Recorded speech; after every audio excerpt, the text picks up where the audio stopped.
1950ஆம் ஆண்டு செப்டம்பர் 17ஆம் தேதி பிறந்தவர் பிரதமர் நரேந்திர மோடி.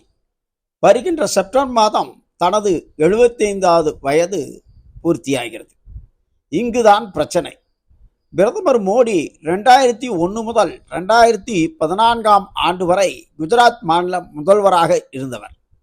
அதன் பின் அத்வானி, முரளி மனோகர் ஜோஷி போன்றவர்கள் வயது முதிர்வை காரணம் காட்டி ஓய்வு எடுத்துக் கொள்ளும்படி அறிவுறுத்தப்பட்டது. அதன் பின் 75 வயதுக்கு மேற்பட்டவர்கள் பதவியிலிருந்து ஓய்வு பெற வேண்டும் என்ற ஒரு சித்தாந்தத்தை உருவாக்கினார். அதன் பின் 2014இல் இருந்து தற்போது வரை பிரதமர் பதவியில் தொடர்கிறார்.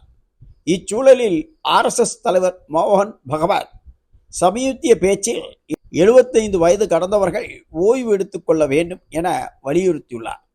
அதன்பின் உள்துறை அமைச்சர் அமித்ஷா பிரதமராக தொடரலாம் என கூறப்பட்டது. ஆனால் இதை மறுத்த அமித்ஷா மோடி 2029ஆம் ஆண்டு வரை பிரதமராக தொடர்வார், இதில் எந்தவிதமான மாற்று கருத்தும் இல்லை என்று கருத்து தெரிவித்துள்ளார்.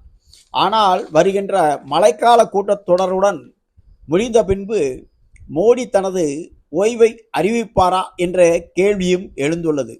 இது நடந்தால் இந்தியாவில் பெரும் அதிர்வலைகள் ஏற்படும் என தெரிய வருகிறது.